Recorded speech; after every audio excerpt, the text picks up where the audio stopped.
Boa noite, amigos. Sejam todos bem-vindos ao nosso canal SESC Cristã Virtual, a extensão da nossa Casa Espírita Semente Cristã aqui na web. Hoje, domingo, como sempre, nós estamos realizando o estudo da obra Pensamento e Vida, sempre com um convidado, com uma pessoa amiga. Hoje nós temos o Evaldo Raia de Oliveira, lá do Rio de Janeiro, que veio contribuir com a gente, que vai facilitar o estudo de hoje. E a gente fica muito, muito feliz por essa parceria. Mas antes que passe a palavra para ele, eu quero dizer que nós estamos ao vivo pelo YouTube, pelo Facebook, também lá no nosso canal no Instagram, do SESC Cristã Virtual Odora Rodrigues. Se você clicar na bio, vai ser direcionado para o YouTube e vai assistir ao vivo também. E aí você pode comentar, você pode colocar suas ideias, perguntar. E no final a gente vai passar esse momento de interação com o nosso amigo. Mas eu fico muito feliz por mais um amigo que nos visita, o Evaldo. Muito bem-vindo, Evaldo, à nossa casa, à nossa sala virtual do Centro Espírita Semente Cristã. Seja muito bem-vindo, sinta-se abraçado. Muito obrigado, Dora. Obrigado aos irmãos aí de Pará, né? Aí ao comandar. Já está aqui já o meu nome, já facilita bastante. Eu sou trabalhador do Centro Espírita Casa do Caminho Chico Xavier, aqui no bairro de Jacarepaguá, no Rio de Janeiro. E é uma casa bebê ainda, é uma casa que completamos 5 anos, agora no mês de maio, embora os participantes venham já labutando a doutrina espírita durante já alguns anos, e a gente acabou ali, eu costumo dizer que a gente fica sendo fisgado pelo Chico Xavier para reunir um grupo de espíritos necessitados, né, para que ele possa nos auxiliar no entendimento e na prática do Evangelho de Jesus. É maravilhoso. Mais um ponto de luz que se instala na Terra, isso é muito bom. A gente fica muito feliz. Aqui também da nossa cidade, a nossa casa é uma das casas mais jovens, embora eu já tenha feito 18 anos, mas é uma das casas mais jovens, né? Mas é muito bom saber que irmãos de outras terras estão aí trabalhando, estão divulgando a doutrina, e nesse momento dessa interação que, graças a Deus, a pandemia nos possibilitou, não foi só coisa ruim não, viu, gente? Muita coisa boa. Aí nós estamos Muita coisa boa, com essa bênção dessa amizade que a gente está contactando assim pela distância, mas que, se Deus quiser, haverá de ter um momento em que a gente possa presencialmente se encontrar. Então, hoje, o Evaldo vai conversar conosco sobre o capítulo 17, vai falar sobre o trabalho. Gente, hoje é aniversário de Kardec, olha sobre o que você vai falar, trabalho. Pois é. Então, vamos passar a palavra para você, para você ficar à vontade. Tá bom, obrigado. Obrigado, Dora. Em primeiro lugar, sempre uma alegria de poder falar da doutrina espírita e falar também numa data tão importante para todos nós, né? Porque eu costumo, sabe, Dora, fazer até uma brincadeira quando eu estou numa palestra no dia de hoje, pergunto sempre assim, que dia, meio ano, deu Allan Kardec? Aí todo mundo fala, 3 de outubro de 1804. Não, é mentira, está errado. Quem nasceu nesse dia foi Hippolyte Denisard Leon Rivaio. Allan Kardec nasceu 18 de abril de 1857, quando ele assume o pseudônimo de Allan Kardec como sendo aquela base doutrinária para a codificação que viria após essa data. Mas nós guardamos no nosso coração essa data com muita intensidade. Por quê? Porque realmente o missionário de Jesus que veio à Terra com a finalidade de abrir os horizontes, como o mestre fala para a gente lá no Evangelho, logo após a última ceia, quando ele diz, né, se me amais, eu rogarei ao Pai e vos enviarei o outro Consolador, que relembrará aquilo que eu tenho dito e vos fará compreender aquilo que não compreendeis agora. E ficará convosco o Paracleto, né, o advogado, aquele que intercede, ficará convosco toda a eternidade. O Consolador prometido não é Allan Kardec, É a doutrina que ele codificou que nos faz revigorar a fé, a esperança, a caridade e a possibilidade de, compreendendo o Evangelho de Jesus, sairmos da retórica, sairmos das palavras para as atitudes no bem. Essas atitudes no bem é que nos leva a entendimento da frase de Tiago na sua epístola, quando Tiago, o apóstolo de Jesus, fala, né, na sua carta: mostre-me a tua fé, que eu mostrarei a obra, pois a fé sem obra é morta. Então, a proposta do Evangelho de Jesus é de atuação, de atividade, e não de louvar apenas, de ficar dentro da casa espírita, com músicas maravilhosas, ouvindo explanações altamente profundas, mas sairmos para o trabalho, sairmos para a ação, para socorrer um irmão necessitado, enxugar uma lágrima, dar apoio àquele que precisa ficar de pé na confiança de um amigo. Então, essa é a finalidade do Consolador. O Consolador não é para a gente ficar só no telefone ou pelo WhatsApp. Não, tenha fé, meu irmão, tudo vai melhorar. Não. O Consolador é você sair da sua casa e ir em busca, como diz Kardec no capítulo 5, nos Bem-aventurados os Aflitos, atrás dos tormentos ocultos, dos sofrimentos ocultos. Essa é a finalidade da doutrina. E na finalidade que a doutrina nos propõe, nesse interesse ou nesse entendimento que a doutrina nos propõe, aí a casa nos propõe também o estudo do livro, o Pensamento e Vida de Emmanuel. E eu, toda vez, sabe, Dora, que eu pego esse livro, eu sempre esbarro aqui na introdução, sabe? Quando Emmanuel fala para a gente que perguntou-nos, coração amigo, se não possuímos algum livro no plano espiritual suscetível de ser adaptado às necessidades da Terra. Aí ele fala assim: lembramos-nos, por isso, de singela cartilha falada de que dispomos em nossa tarefa. Assim, eu ainda não entendi por que Emmanuel cita esse livro de singela cartilha, sabe? Que eu considero uma das obras de maior complexidade de Emmanuel. Porque ele trata assuntos tão profundos, com tanta profundidade, que nos obriga a pensar, a pensar, a agir no nosso íntimo, do nosso entendimento, para a aplicação.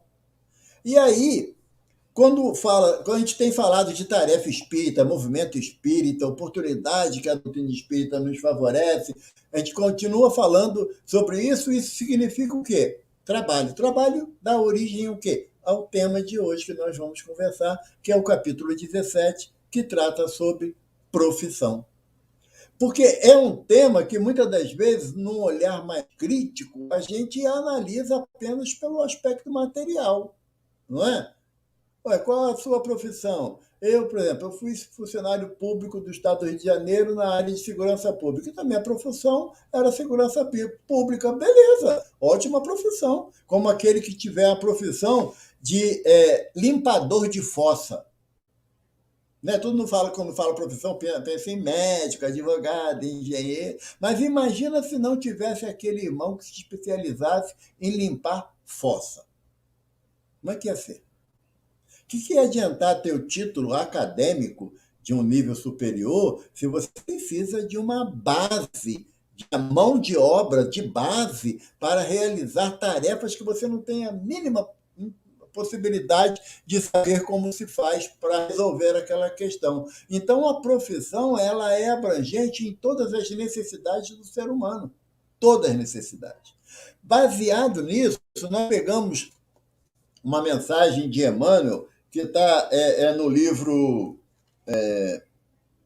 Trevo de Ideias, lá no capítulo sobre tolerância, que Emmanuel comenta para a gente a passagem do Evangelho quando Jesus diz que o Pai trabalha até hoje e eu também. Aí Emmanuel fala assim para a gente, trabalho, solidariedade e tolerância. O trabalho edifica, a solidariedade aperfeiçoa, a tolerância eleva. Trabalhando, melhoramos a nós mesmos. Então, a finalidade das profissões é com que nós tenhamos um melhoramento íntimo na nossa relação com os seres e com as coisas. Mas, como o título do estudo é profissão, nós temos que, vocês vão me permitir, eu vou ler o texto aqui do capítulo 17 do Pensamento e Vida, para a gente poder se situar nessa percepção do que Emmanuel quer nos trazer no entendimento acerca das profissões. E Emmanuel fala assim para a gente: pelos contatos da profissão, cria o homem vasta escola de trabalho, construindo a dignidade humana. Contudo, pela abnegação, emite reflexos de beleza divina, desterrando trilhos novos para o reino celestial. A profissão honestamente exercida, embora em regime de retribuição, inclina os semelhantes para o culto ao dever. Ele já começa a dar o primeiro puxão de orelha. Porque se você é contratado para exercer uma função, realizar uma tarefa, uma profissão, você vai receber o que foi acordado para aquele serviço que você vai realizar. Isso é dever. Não vem com história dizendo que você... Eu amo o que eu faço. Tá bom, mas você está cumprindo um dever. Por quê? Porque você tem a recompensa, tem a retribuição para aquilo que você está fazendo. Aqui no Rio, quando a situação do trabalho não agradava muito, alguns irmãos falavam assim: ah, o Estado finge que me paga e eu finge que trabalho. Nunca concordei com essa frase. Sabe por quê? Porque quando eu fiz um concurso público para entrar no Estado, eu sabia qual era o salário. E tinha a opção de dizer: não quero, o salário está muito baixo, eu não quero. Eu não falei isso, pelo contrário, lutei, esforcei para poder passar num concurso para alcançar a vaga. Então, por que agora eu vou achar que eu tenho que fingir que trabalho? Não. A minha obrigação, o meu dever com aquele que me emprega é realizar a tarefa da melhor forma possível, nos horários compatíveis para o qual eu sou contratado. E quando eu leio esse capítulo, sabe, eu fico lembrando das vezes que eu fui banheiro para poder esperar o tempo passar, podia acabar logo e eu ir embora para casa, sabe? Quantas vezes eu deixei de exercer a minha profissão por julgar que eu estava trabalhando além daquilo que eu julgava ser necessário. Oh, doce engano, doce ilusão. Porque Emmanuel fala para a gente que, embora em regime de retribuição, ou seja, eu dou minha força de trabalho e o patrão me paga mediante aquilo que foi acordado como força de trabalho. Então, é meu dever. Tô fazendo vantagem nenhuma não, sabe, Dora? De trabalhar direitinho para que o patrão fique satisfeito comigo, não é vantagem nenhuma, é responsabilidade, é compromisso. Mas como o Emmanuel nunca dá uma orientação penga, ele sempre vai completando a coisa para deixar a gente mais envergonhado. Ele fala assim: ele falou do dever. Aí agora ele fala assim: a abnegação, que é sacrifício pela felicidade alheia, sublima o espírito. Quando você cumpre seu dever, você honra a sua profissão. Mas quando você se torna abnegado, aí você está realmente se sublimando no espírito. E o que é ser abnegado? É fazer aquilo que lhe é compatível, aquilo que lhe é responsável, aquilo que é dever. E quando termina o seu dever, você fazer aquilo que é necessário ser feito para que o serviço fique da melhor forma possível. Você já cumpriu o dever. Quer ver? Vamos para o exemplo para poder ficar mais fácil. Né? Digamos que eu sou lá aquele irmão que limpa a fossa para poder desobstruir e acabar com um problema na casa, no prédio, seja onde for. O meu trabalho é fazer desobstruir, limpar a fossa. Beleza, eu faço o meu trabalho. Aquele é meu dever, para isso eu sou contratado. Mas quando termina que eu desobstruo a via toda, aquilo que era necessário, que estava atrapalhando o fluxo dos dejetos ali para a fossa, quando eu termino a minha atividade, aí eu me sinto na responsabilidade de limpar as ferramentas, de limpar o ambiente, deixar tudo organizado como se fosse na minha casa. Porque na minha casa eu teria essa preocupação, deixar tudo organizado, tudo direitinho, para que o odor que dali saísse não interferisse na minha família, dentro da minha casa.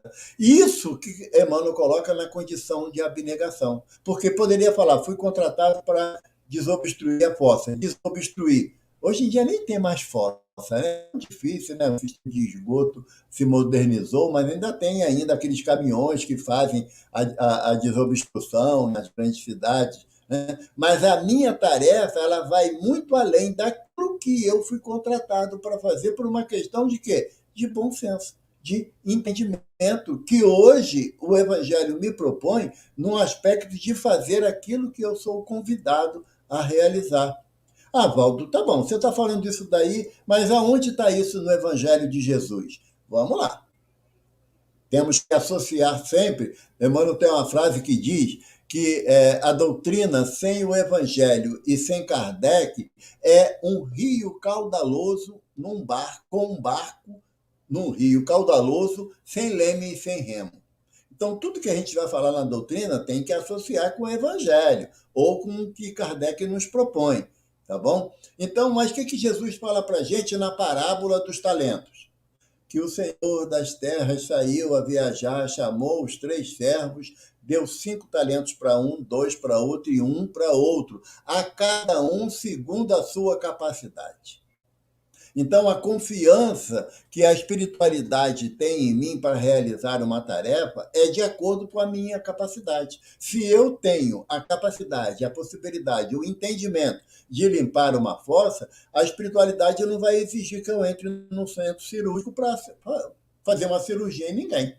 É incompatível com a minha capacidade, com a minha possibilidade. Mas tanto eu quanto o cirurgião temos que fazer as nossas tarefas dentro do maior interesse do bem comum, buscando sempre servir ao máximo aquele a quem eu devo prestar conta do serviço que eu estou realizando. Então, por isso que Emmanuel fala de abnegação. Ele continua. É por isso que todos os povos sentem necessidade de erguer no íntimo, no imo do próprio seio, um altar permanente em que rendam preito aos legítimos heróis. E eu costumo dizer, sabe, gente, você me desculpe, tá? Porque às vezes eu penso cada coisa esquisita, mas eu costumo dizer que o espírita adora encontrar ídolos e não heróis. Ídolos. Ah, o palestrante tal. Ah, é um espírito tão, é um irmão tão espiritualizado. Ah, que palavra bonita. Olha, ele falou isso, sem analisar aquilo que o irmão está falando. Eu sempre relembro a todos os irmãos que têm a oportunidade de me ouvir que nós estamos num plano de prova e expiação. Um plano de prova e expiação não é a habitação de espírito puro.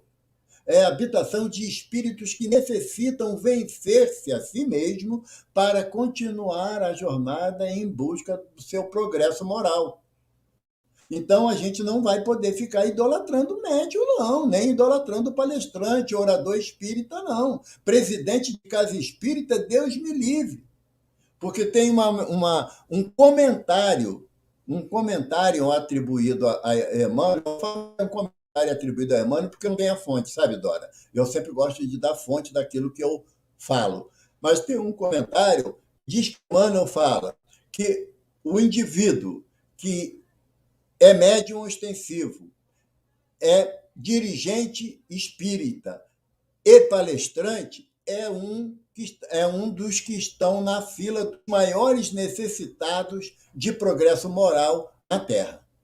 Ao invés de se achar o bambambam da história, a cereja do bolo, saiba que às vezes você está embaixo da tábua do bolo, tamanha dificuldade que você enfrenta de autotransformação, como é a proposta que a doutrina nos faz. Então, quando Emmanuel fala para a gente que a gente tem uma necessidade de render preito a heróis, mas quando ele bota aqui legítimos heróis, aí ele vai dar uma definição para a gente de quem vem a ser os legítimos heróis não são aqueles que eu idealizo, que atendem à minha inveja ou o meu desejo de ser igual. Porque tem gente que escolhe como herói um jogador de futebol, de qualquer área, um cantor. É decisão de cada um. A gente não está aqui para dizer o que é certo e errado para ninguém, não. Agora, se nós formos entender a proposta do Evangelho, Emmanuel fala para a gente que herói é uma mãe que consegue levar o seu filho, a sua filha, dentro de um conceito de conduta moral digna. É a mãe. Quantas vezes a gente olha para a nossa mãe, para o nosso pai, como heróis? A gente não, a gente elege heróis aqueles que estão fora do nosso grupo familiar, porque no nosso grupo familiar a gente tem muita crítica. Tem muita crítica ao nosso pai, à nossa mãe, aos nossos filhos, muita crítica, mas a gente não caracteriza que hoje um jovem que se propõe a estudar, trabalha o dia todo, enfrenta o banco de uma escola ou um banco de uma universidade para poder conseguir galgar um espaço melhor no mercado, a gente não classifica isso como herói. Mas a gente classifica ainda infantilmente o irmão que aparece na tela da televisão beijando a atriz, como herói, aquele artista, aquele cantor. É uma decisão, uma questão de opção, de escolha de cada um de nós. Mas Emmanuel fala para a gente que a abnegação, que começa onde termina o dever, possibilita a repercussão da esfera superior sobre o campo da humanidade. Quando você realiza a tarefa que lhe compete em qualquer área de atuação, qualquer mesmo área de atuação, se você realiza o que lhe compete como dever, e você faz além do seu dever, aí entra na questão da abnegação. E eu vou citar também os artistas que também fazem isso. Aqui no Rio tinha uma irmã que ficou notabilizada no cenário nacional como travesti, a Rogéria. Alguns mais antigos vão lembrar dessa figura. Era muito comum aqui no Rio de Janeiro, em eventos tanto de carnavais quanto de qualquer atividade artística. Após o desencarne da Rogéria, veio à tona um trabalho social que ela fazia na região da Lapa, que é considerado, a Lapa aqui no Rio de Janeiro, que é considerado o berço da boemia, o berço da malandragem, né? Carioca é muito tem o estereótipo do malandro, né? Então, o que Rogéria fazia? Ela alugou um imóvel na Lapa e ali ela oferecia atendimento médico, psicológico e financeiro através que estavam naquela região do centro aqui do Rio de Janeiro e muitas das vezes eram agredidas, eram mesmo algumas até mutilados, né? Sacrificados. Ela amparava esses irmãos, dava alimentação, medicação e, em alguns casos, até conseguia fazer voltar para a sua cidade de origem ou para o bairro em que residia, numa situação, pelo menos, de equilíbrio. Mas só depois que Rogéria desencarnou que soubemos dessa atividade dela. Por quê? Porque ela dignificou o próximo como o elemento que precisava da ajuda, uma vez que ela tinha recursos financeiros, era conhecida no meio artístico aqui do Rio de Janeiro, principalmente no circuito Rio-São Paulo. Então, ela, além do trabalho que ela realizava e ganhava o seu dinheiro em função disso, ela começou a dar o atendimento necessário no silêncio, fazendo com a esquerda sem que o direito saiba, como diz o Evangelho de Jesus para nós. Então, isso é um exemplo de abnegação que Emmanuel coloca para a gente aqui no livro. Aí ele fala assim, o delinquente comum, ao chamado ao cárcere, inspira piedade e sofrimento. O paladino de uma causa nobre, injustamente recluso no mesmo sítio, provoca respeito e imitação. Eu não sei, aqui dos irmãos que estão nos acompanhando, quem já teve a oportunidade de visitar um presídio, fazer o trabalho de visita a presídio. O nosso benfeitor Chico Xavier relata dos seus biógrafos que ele chegou num presídio lá no interior de São Paulo, sabe, Dora? E alguém da comitiva que estava ali acompanhando o Chico falou assim: Chico, aqui dentro deve estar cheio de obsessor, né? Aí o Chico falou assim: não, meu filho, os obsessores já conseguiram, que é botar os irmãos dentro. Aqui dentro está cheio de lágrimas de mãe, que tem certeza que o filho vai se regenerar e sair daqui um homem diferente. Quem é que olha para um irmão que está encarcerado dessa forma? Que dá, no íntimo, o direito dele de se recuperar, de se reassocializar, o direito dele modificar.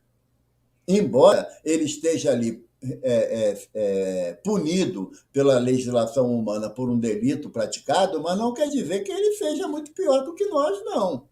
Porque Chico pergunta a Emmanuel, sabe, Dora, qual é o significado de criminoso? Sabe qual é a resposta de Emmanuel? Que até hoje me dá vergonha. Emmanuel responde para Chico: somos todos nós quando descobertos. Porque todos nós somos criminosos diante da lei de Deus, porque a gente não ama, não perdoa, não ampara, não socorre, a gente deixa a desejar a lei de amor, justiça e caridade que representa a lei de Deus para todos nós. Porque eu gosto sempre de lembrar, porque o espírita ele lê muito a Bíblia, sabia, Dora? Lê muito. Eu não sei aí, no Piauí. Aqui no Rio é muito comum você ver espírita lendo a Bíblia. Pelo menos seria o meu desejo. Não acontece, mas seria o meu desejo, né? Que o espírita lesse a Bíblia. E lá na Bíblia, em Êxodos, Moisés grafou para a gente os 10 mandamentos. O primeiro mandamento é: amarás a Deus de toda a tua alma, de todo o teu coração, de todo o teu entendimento. E o mestre completa: e ao próximo como a ti mesmo. Então, se continuamente você segue isso, você não é criminoso. Agora, se você deixa a desejar e você ama o seu próximo, aquele que está muito próximo de você, que é seu filho, a sua filha, seu irmão, sua irmã, seu pai, sua mãe, seu marido, sua esposa, se você ama só esses, então você ainda está na fase da criminalidade, ou seja, à margem da lei. Então, criminoso somos todos nós, como nos diz Emmanuel, que quando descobertos.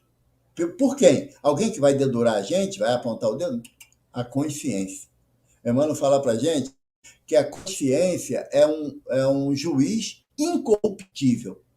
Sabe por quê? Porque se eu errar, fazer mais uma coisa errada, né, que não é tão difícil, e aí a Dora fala assim para mim, por ser um coração carinhoso, amoroso: não, Evaldo, não fica chateado, não. Você errou, mas depois você vai acertar. É assim mesmo. Levanta a cabeça, vamos em frente. Aí eu, poxa, obrigado. Mas só que a minha consciência não fala assim, não.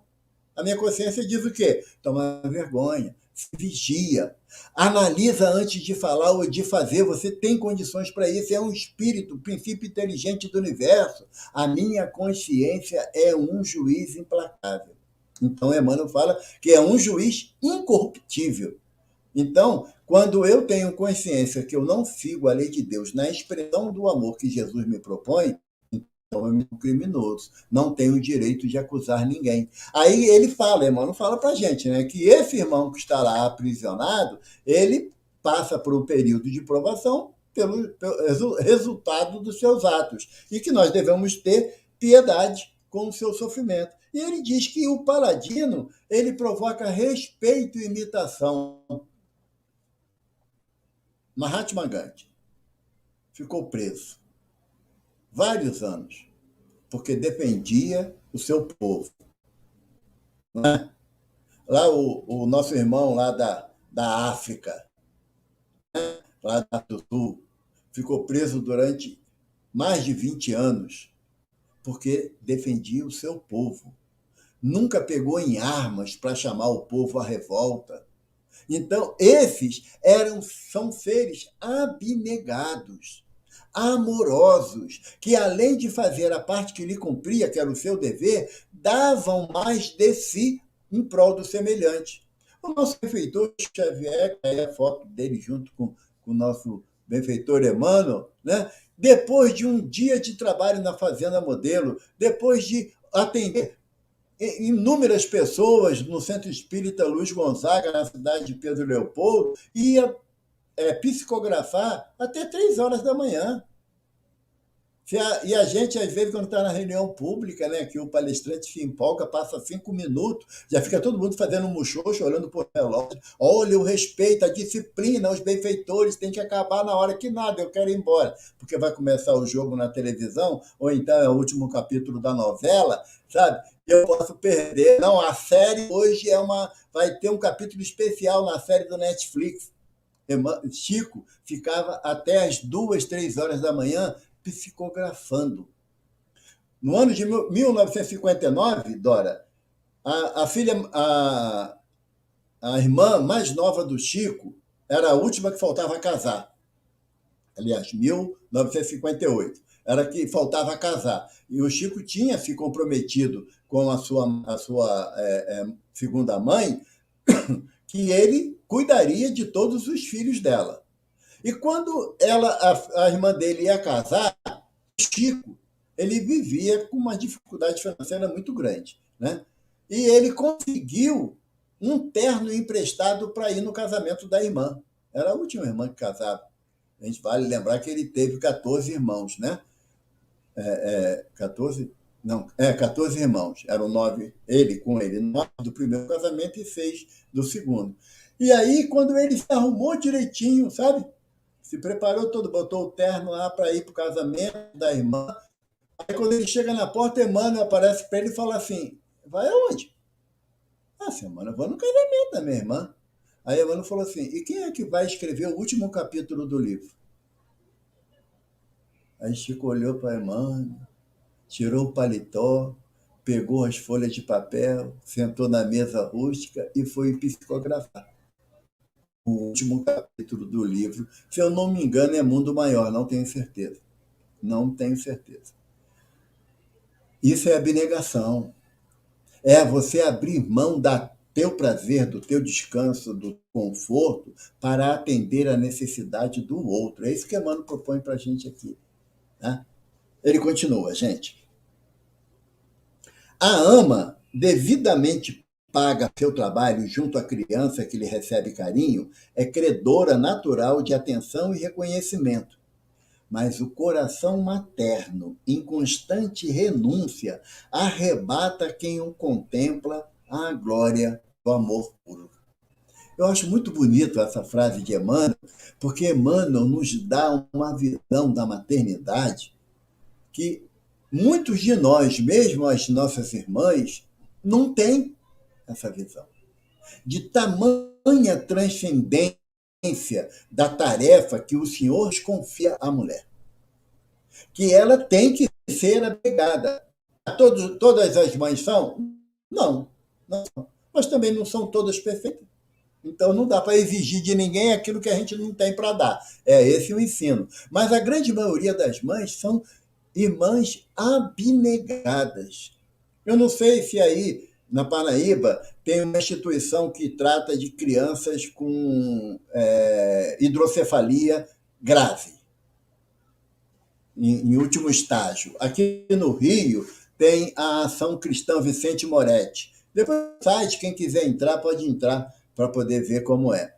São espíritos altamente comprometidos com o equilíbrio, com o reequilíbrio, né, da sua condição perispiritual, que reencarnam numa situação dificílima, com hidrocefalia a ponto da cabeça, às vezes, pesar mais do que o corpo, tamanha dificuldade. Sabe quem vai lá cuidar dessas crianças que normalmente são abandonadas? Sabe quem vai cuidar? As mães que têm os filhos sadios. Porque elas sabem o quanto é importante para um filho receber o carinho de uma mãe, mesmo que não seja a mãe biológica dele, mas que receber o carinho, o amparo no momento de tamanha dor, que quando você chega na Ação Cristã Vicente Moretti, apesar que tem muitos anos que eu não vou lá, eu fui lá há bastante vezes, alguns anos atrás, mas não dá para entrar sem chorar não, sabe, Dora? Não dá não. de você ver jovens, né, espíritos na faixa 13, 14 anos, que dificilmente chega a 20 anos, é muito difícil, desencarna normalmente na adolescência, pela grande sequela, né, que a hidrocefalia causa. Né? Mas não tem como você. O teu desejo é sentar e pegar no colo mesmo, a despeito da situação deplorável que o irmão se encontra. E você vê irmãs devotadas lá, falando com tamanho amor e carinho com aqueles irmãos, como se fossem seus filhos. Só uma mãe pode fazer isso. Só uma mãe. Só aquela que já desenvolveu o sentimento materno, como Emmanuel coloca, que são verdadeiras almas abnegadas. Porque a maternidade é o caminho, é o atalho que Deus oferece ao espírito encarnado na função feminina, é o atalho que Deus oferece para o progresso, para a evolução. Eu acredito que daqui a umas 150 existências eu possa reencarnar como mulher para ser mãe, sabe? Tem que trabalhar muito, estudar muito para isso, para conseguir essa bênção. Continua aqui, mano. É assim, aliás, estou pulando alguns parágrafos aqui para a gente poder, senão a gente perde o nosso de conversa, né? Pela fidelidade ao desempenho das suas obrigações, o homem melhora a si mesmo. E pela abnegação, o anjo aproxima-se do homem, melhorando, aprimorando a vida e o mundo. Pela fidelidade ao desempenho das suas obrigações, o homem melhora a si mesmo. Hoje, as profissões de várias nuances, ela exige um estudo permanente, porque as informações são muito rápidas. Aquilo que eu estudei eu vou ter que vocês vão descobrir a minha idade, mas quando tinha o ginásio, né? Olha que faz muito tempo que não tem mais ginásio, né? Na formação curricular, né? Mas naquela época, o que eu estudei no ginásio, fazendo curso, meu Deus, de datilografia, sabe, Dora? Tempo, vai bastante tempo isso. Se não tivesse treinando datilografia permanentemente, você perdia a agilidade. E às vezes perdia a oportunidade de emprego, porque você não conseguia acompanhar o ritmo frenético. Hoje em dia não tem mais datilografia, não tem nem mais máquina de escrever, só no museu, né? Mas tem o teclado do computador. Hoje, quantos idosos, né, que têm que se adaptar a essa modernidade? E isso é estudo, é isso que a Mari está falando. O estudo permanente. Agora, o anjo, que já é um espírito que alcançou um patamar de progresso moral, de grande evolução, ele tem o desejo de ajudar o próximo, de servir ao próximo. Então, ele se torna abnegado, porque, em relação ao plano material, aqui ao nosso planeta, um anjo ele já domina a ciência terrena. Ele não precisa estudar mais a ciência terrena. Por isso que Jesus fala de João Batista, né? Dos nascidos de mulher é o maior sobre a terra, mas no reino dos céus é o menor. Por quê? Porque o progresso é contínuo do espírito. Nós chegaremos a uma perfeição relativa. Então, o estudo é permanente para a alma. Agora, com espíritos já superiores, os anjos, eles já estão num patamar de entendimento que já não é necessário o banco escolar para aprender alguma coisa. Continua aqui o nosso benfeitor, ele diz: nas atividades que transcendem um quadro de serviços remuneráveis na Terra, fruto das almas que ultrapassaram o impulso da preservação do próprio conforto, descem os reflexos mentais das inteligências celestes que operam por amor nas linhas da benemerência oculta, aquilo que nós falamos no início, né? Os sofrimentos ocultos. Linhas em que encontramos os braços eternos do divino incognoscível que é Deus. Ou seja, Deus se faz presente na minha vida através do meu irmão, daquele que me socorre, que me ajuda. Quantas vezes a gente passa por uma dificuldade e é amparado por alguém, independente da questão de filosofia religiosa, gente, é conduta humana. Quantas vezes nós somos amparados e a gente fala, fulano foi um anjo na minha vida. E não é mentira. E não é mentira. Eu tenho uma lista enorme de compromissos assumidos por aqueles que me ajudam nessa presente existência. Não estou falando de espírito, não. Estou falando de irmãos encarnados que se dispuseram, se dispõem a me ajudar, a me orientar, a me levantar quando eu caio, para que possa eu saber que eu tenho um amigo que me estende a mão. Isso não tem preço, não, diante de um momento difícil que nós estejamos passando. Que aí Emmanuel comenta, continua para a gente aqui.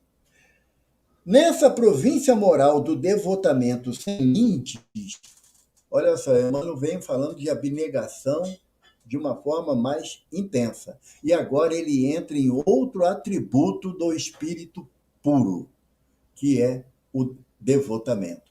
Abnegação e devotamento.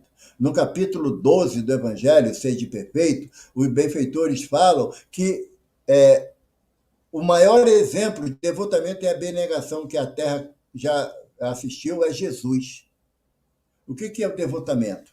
É você abrir mão de todas as possibilidades do seu interesse em prol do semelhante. Ou seja, é que Jesus diz: amar ao próximo como a ti mesmo. Fazer ao próximo aquilo que quererias que lhe fosse feito.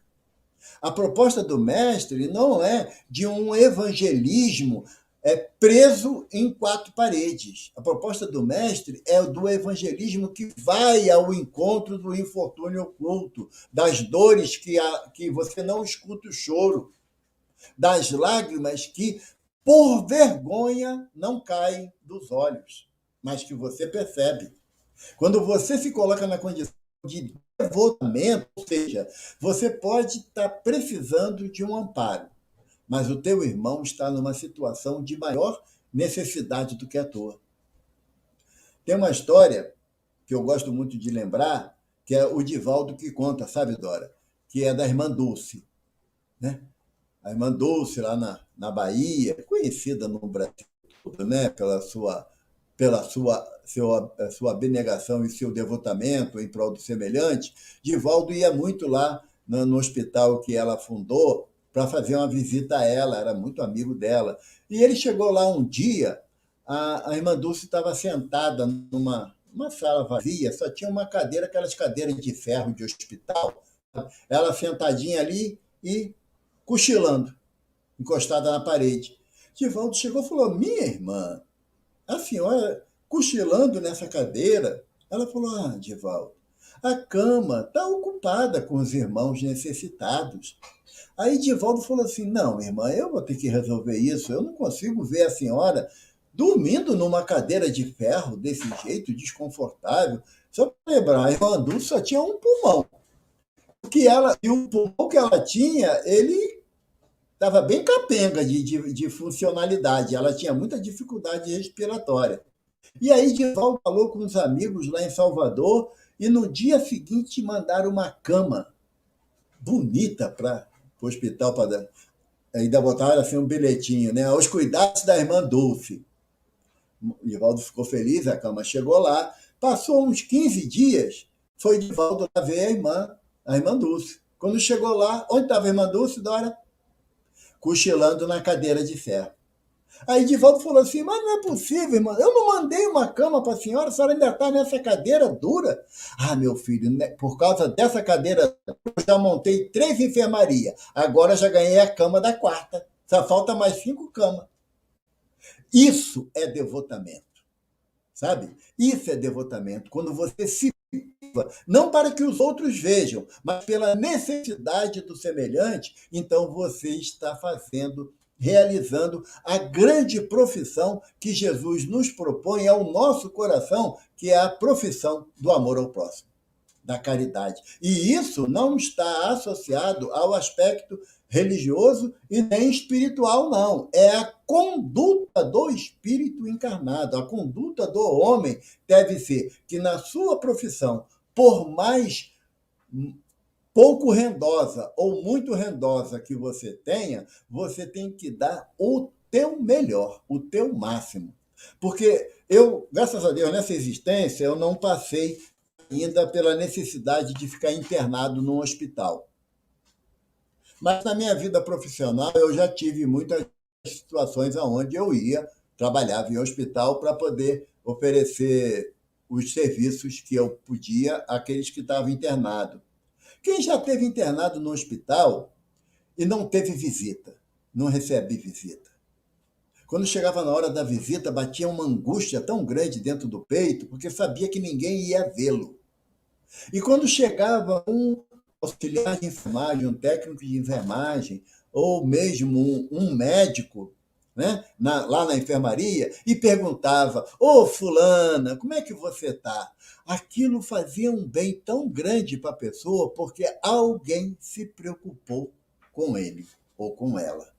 Então, a abnegação, o devotamento dentro da nossa profissão é fazer além daquilo que nós fomos contratados para realizar. Isso no âmbito material. Agora, no âmbito espiritual, gente, não vem com a história de bônus hora, não, que tem que trabalhar para ganhar bônus hora, não, porque gera interesse. O interesse você já conquistou a sua paga só pelo interesse nesse pagamento. Porque Jesus fala que a gente deve dar com a esquerda sem que o direito saiba. Dar sem humilhar. E quando eu falo assim, Dora, a Dora fala assim, Evaldo, você pode aplicar um passe em mim? Ah, claro, posso. Aí eu vou lá, aplico o passe na Dora, quando termina, fala assim, tá melhor? Porque fui eu que dei o passe. As energias salutares que foram encaminhadas através do passe para a Dora eram minhas. Quando eu pergunto a Dora se ela está melhor, eu já recebi a minha paga. O que a espiritualidade deseja é que eu aplique o passe na Dora e peça a misericórdia de Jesus de auxiliar a ela e a mim, porque somos todos necessitados. Então, em relação à profissão, como Emmanuel vem nos colocar, é a atividade que nós devemos exercer, mas sempre envolvidos pelo desejo do bem ao próximo. E o bem ao próximo, nos diz Emmanuel, é a melhor prece que nós podemos fazer. Não é aquela prece de mãozinha posta, olhinho fechado, cabecinha baixa, sabe, no ritual que nos habituamos, não. É a prece do trabalho no bem. Porque o pensamento no bem, como diz Emmanuel no Consolador, o pensamento no bem é a prece que chega mais rápida ao coração de Jesus. Então, toda profissão é digna, toda. Não é aquela que eu não tenha e que eu gostaria de ter e critico quem tem. Não, toda profissão é boa, desde que seja realizada dentro do princípio do amor ao dever e da abnegação, como é a proposta do Evangelho de Jesus. Nos unamos, porque o nome do livro é Pensamento e Vida. E você vive aquilo que você pensa. Se pensar no bem, terá uma vida recheada de possibilidades de ser útil ao semelhante. Obrigado.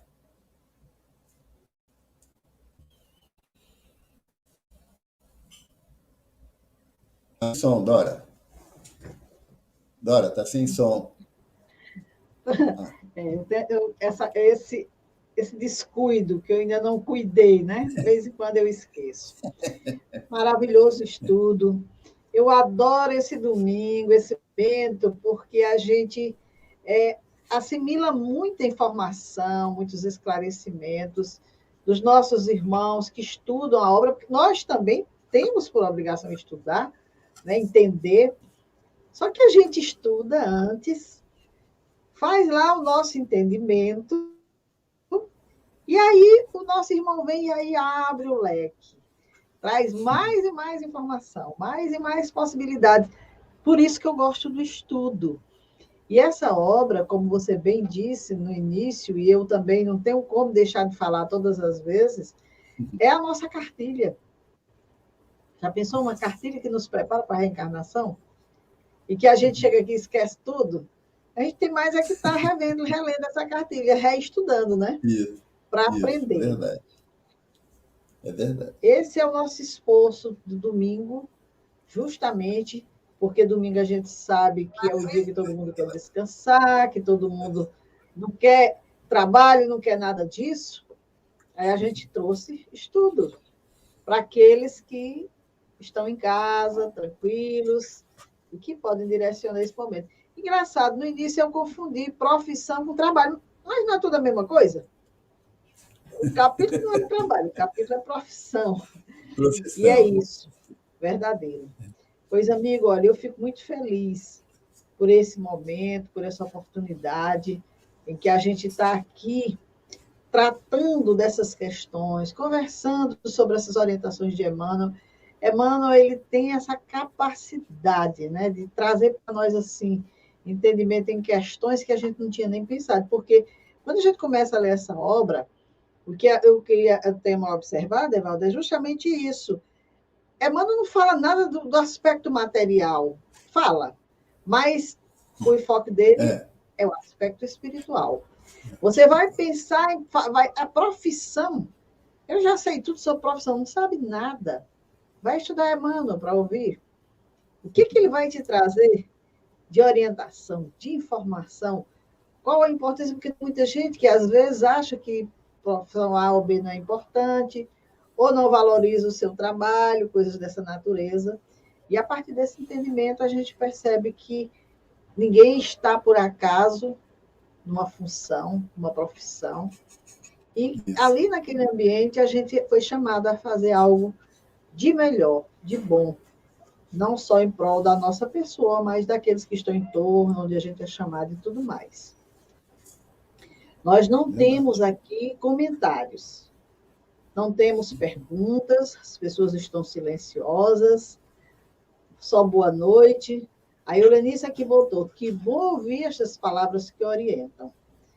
Então, assim, estamos cumprindo nossa função. Alguém está no ambiente onde não tem acesso a um centro espírita, alguém está no ambiente onde... Porque aqui, se a pessoa estiver no hospital, se estiver trabalhando, tem uma amiga que diz assim, eu vou assistir os vídeos na hora que eu for limpeza na casa.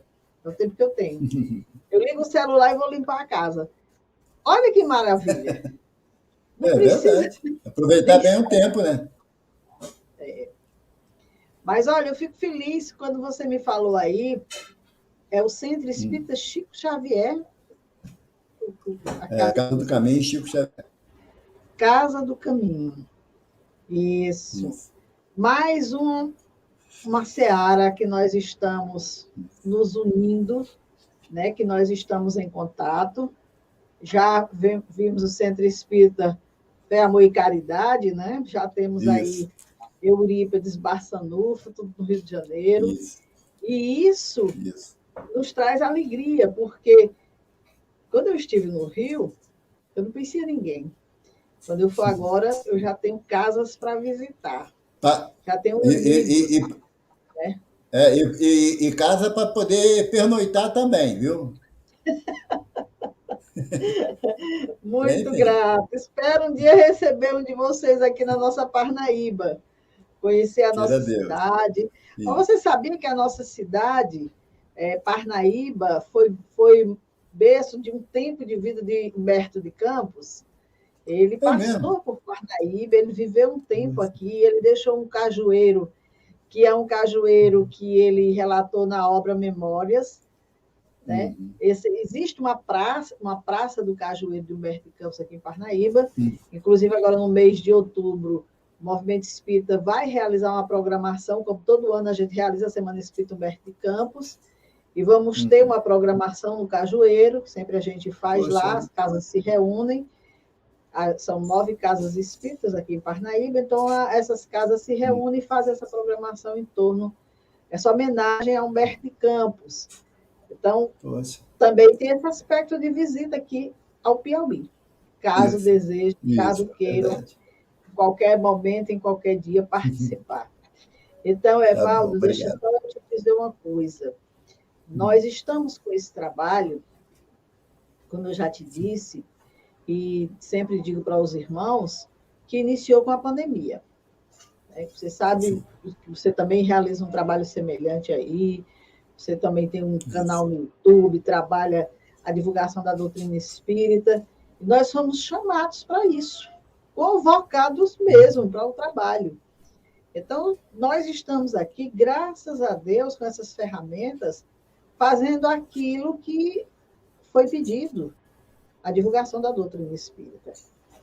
Não temos aqui nenhum interesse outro de nenhuma aclamação, não, nada disso. O nosso interesse aqui é a divulgação da doutrina espírita, é o estudo, mas para a gente fazer um trabalho dessa natureza, a gente precisa de muitas mãos, precisa de muitos irmãos. E olha como é que são as coisas. Olha o canal que se abriu, né? É aquela teia de relacionamento. Você vai para um e aquele um te favorece, né? E aí nós estamos, graças a Deus. Graças a Deus. O espírita é interessante, né? Que em outras épocas ele era fofoqueiro, hoje ele é fraterno. Olha, tem uma casa lá precisando de palestrante, aí um fala para o outro, né? E coloca logo o caminho, né? Então saímos, olha que progresso, saímos da fofoca para a fraternidade. É uma bênção isso, né? É uma bênção. Maravilhoso. E o trabalho chamando, né? Graças a Deus. Isso, graças a Deus. Esse é o nosso foco aqui, nessa presente encarnação, o trabalho, para a gente se melhorando, para a gente se transformando, e uma das ferramentas é o estudo, o aprendizado que a gente faz, que nos auxilia. Mediante o estudo, a gente consegue ver as nossas imperfeições, a gente consegue perceber como nós estamos nos conduzindo, coisas que antes a gente nem dava tanta importância e, de repente, a gente... Poxa, eu fazia isso tão tranquilo, hoje não. Eu lembro, inclusive, já encerrando, lembrando aqui, quando eu conheci a doutrina espírita, eu morava em Juazeiro do Norte, no Ceará. E tinha um amigo, eu não sei se ele já desencarnou, se ele continua na lida, o Moseli, que foi quem me recebeu na Casa Espírita pela primeira vez, e foi quem me introduziu na doutrina espírita, trazendo livros, mostrando ideias e tudo mais, e ele tinha uma fala bem interessante. E um dia eu cheguei no centro, um pouco atrasada, e ele estava fazendo uma palestra. E ele estava dizendo, olha, eu era muito feliz antes de conhecer a doutrina espírita. Eu dormia tranquila, não tinha problema, não tinha dificuldade. Depois que eu conheci a doutrina espírita, eu arranjei um problema. Hoje eu não tenho... Aí eu entrei e fiquei, foi que houve? Que ele está... Ele se surtou, tá falando o quê? E aí depois ele foi desenvolvendo, né, e dizendo, hoje eu não consigo, se eu fizer uma coisa errada ali, eu não consigo mais botar a cabeça no travesseiro e dormir.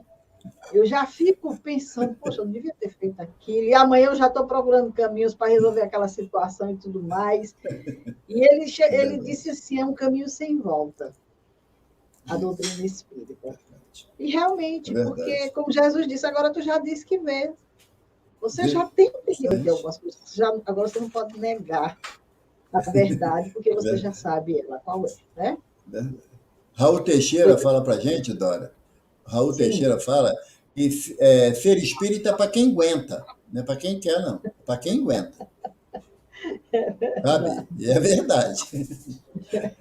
É verdade. Tenho certeza absoluta disso. Eu tenho certeza. Pois, amiga, eu passo para você as considerações finais, para a gente encerrar. Maravilhoso o estudo, mas nós temos nosso tempo, felizmente. Isso. Eu só queria renovar a alegria, porque eu aprendi, nesses anos que a gente milita dentro da doutrina espírita, que a gente não encontra ninguém, a gente reencontra. Porque as amizades, elas se pulverizam no planeta. Cada um vai para um canto, para um lado, mas quando chega a hora certa do reencontro, a gente vai se reencontrando pelos mais diversos meios. Então, é só agradecer a oportunidade a Jesus, essa oportunidade desse reencontro com a Casa Espírita aí de Parnaíba, através da Dora, mas que, com certeza, os nossos corações vão se unindo cada vez mais. Muito obrigado por essa oportunidade. Nós que somos muito gratos mesmo a todos vocês. Um abraço grande na Casa do Caminho Chico Xavier, do nosso querido, saudoso médium, que as vibrações de paz visite a todos. E, se Deus quiser, possamos contar com você em outro momento, em outra oportunidade. Isso. Porque tenha certeza, estaremos acionando. Tá bom. Fica à vontade. tá? Pode convidar que a gente arruma um cantinho no nosso espaço aí, vamos. Tá bom? Ótimo. Bem, amigos, encerramos aqui a nossa programação de hoje. Muito grata aqui ao Evaldo, a todos vocês que estão nos acompanhando, aqueles que irão ver depois esse vídeo.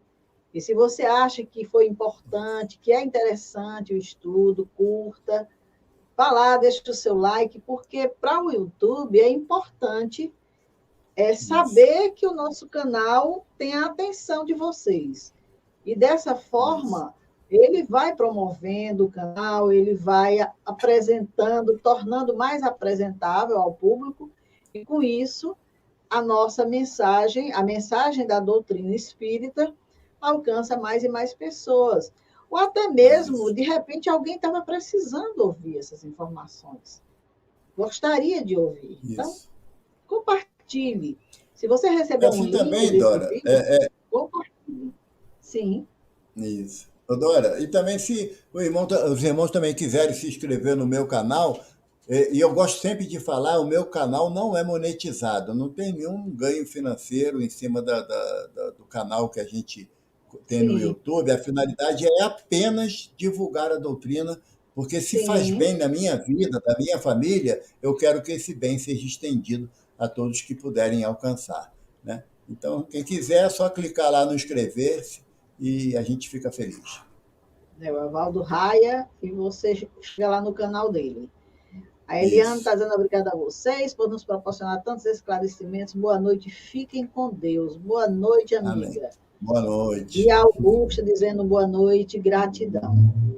Então, uma boa noite, um bom final de domingo, uma boa semana para todos. Que a paz e o amor do nosso Mestre amado Jesus envolva todos os lares, todos os irmãos, que nos sentimos abençoados por Deus, porque a bênção está aí jorrando a todo instante. A gente precisa abrir o coração. Fiquem com a nossa programação, a programação que nós realizamos durante a semana. E, se Deus quiser, no próximo domingo estaremos aqui dando continuidade ao nosso estudo do livro Pensamento e Vida. Boa noite a todos.